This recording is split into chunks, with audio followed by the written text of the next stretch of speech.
Welcome to another video with www.balconywaterproofing.co.za. Today we're in Randburg looking at a balcony that has been stripped of tiles. We've then put down the screed to deliver water to the outlets, and we've cut a groove around the edges.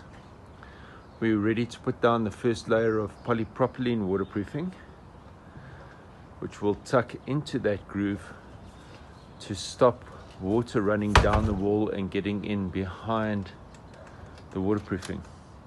This is polypropylene waterproofing.